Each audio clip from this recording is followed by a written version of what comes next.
আসসালামু আলাইকুম। আউযু বিল্লাহি মিনাশ শাইতানির রাজিম। বিসমিল্লাহির রহমানির রহিম। আসলে আমি সচরাচর ভিডিও কলে কথা বলি না, বা আমি তেমন ভিডিও রেকর্ড করি না। সো আজকে সকালে একটি কথা বলার জন্য আমি একটি ভিডিও আমার ফেসবুকে আপলোড দিব ইনশাল্লাহ।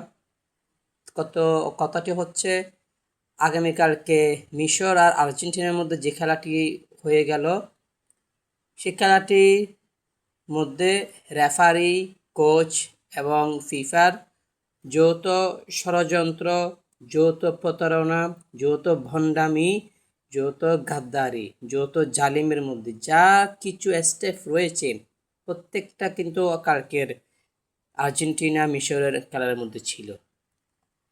এর মধ্যে শুরুতে তারা যখন দেখলো যে তাদের ব্যবসার অন্যতম একটা দেশ, বা যে দেশটি জিতলে আপনার রেফারিদের পকেটে হাজার হাজার মিলিয়ন টাকা ঢুকবে, সেই দেশটির কোনো গোলের দেখা মেলেনি।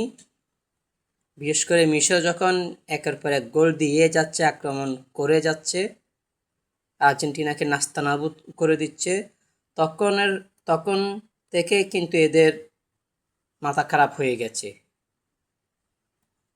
যখন দেখলো যে মিশর 2টা গোল দিয়ে দিছে, তারপর থেকে কিন্তু আর্জেন্টিনার মাথা আরও খারাপ হয়ে গেছে। তারপর থেকে আর্জেন্টিনার প্লেয়ারগুলো এবং রেফারি, কোচ, যত টিম যারা আছে সবাই কিন্তু একের পর এক অন্যায় সিদ্ধান্ত, ষড়যন্ত্র, গাদ্দারি, মুনাফিকি বলতেন যেগুলো বোঝায় সেগুলো তারা শুরু করেছে।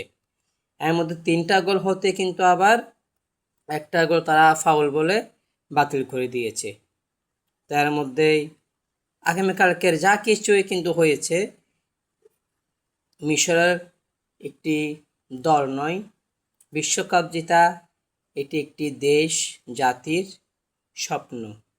আর আর্জেন্টিনা, ফিফা আর জালিম রেফারিগুলো মিলে সেই একটি দেশ, জাতি, রাষ্ট্রের একটি স্বপ্নকে ধূলিসাৎ করে দিয়েছে। ইনশাল্লাহ আল্লাহ সুবহানাহু ওয়া তাআলা ভালো জানেন, আমি আল্লাহ পাকের কাছে একটাই দোয়া করব যে আর্জেন্টিনা যাতে কখনো ফাইনালেও উঠতে না পারে ইনশাল্লাহ। কারণ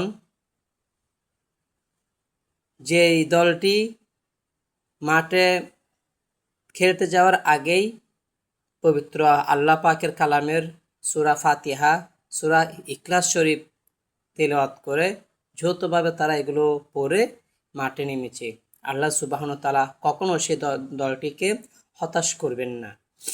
হয়তো তাৎক্ষণিকভাবে হয়তো এই দলটি হেরে গেছে বা হারিয়ে দেওয়া হয়েছে, কিন্তু ইতিহাস একদিন আর্জেন্টিনা অথবা মেসি এই ফিফার বিচার ইনশাল্লাহ অবশ্যই একদিন ইতিহাস করবে।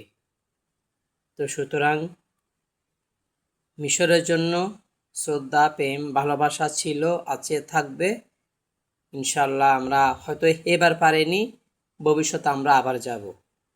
হয়তো ইতিহাসের মানচিত্র তখন নেইমার, মেসি, আর্জেন্টিনা এগুলো হয়তো নাও থাকতে পারে, কারণ ইতিহাস কিন্তু বাঁকে বাঁকে বদলায়, ইতিহাস কাউকে ক্ষমা করে না। আবারও এই ম্যাচের তীব্র নিন্দা প্রতিবাদ জানাচ্ছি। এরা আসলে কখনো চাইবে না যে ওদের ওপর কেউ দাদাগিরি করুক। সুতরাং আমরা একটাই আল্লাহ পাকের উপর ভরসা করব, হাসবুনাল্লাহু ওয়া নি'মাল ওয়াকিল, নি'মাল মাওলা ওয়া নি'মান নাসির। আল্লাহ আমাদের জন্য যথেষ্ট, তিনি আমাদের সাহায্যকারী, তিনি আমাদের জন্য যথেষ্ট। আর আর্জেন্টিনার যে সমস্ত ফ্যানরা মানসিক বিকারগ্রস্তের মতো চিল্লাফাল্লা শুরু করছেন, ইনশাল্লাহ খুব দ্রুত আপনাদের ফাইনাল খেলা বা আবার বিশ্ব চ্যাম্পিয়ন হওয়া, ওয়ার্ল্ড কাপ জিতা, আপনাদের সেই আশা কখনো পূর্ণ হবে না। অচিরে আপনাদের সেই স্বপ্ন ধূলিসাৎ হয়ে যাবে। সকলে ভালো থাকবেন। আপনাদের আর্জেন্টিনার জন্য, ওনাদের ফলোয়ারদের জন্য, ফ্যানদের জন্য শুভকামনা।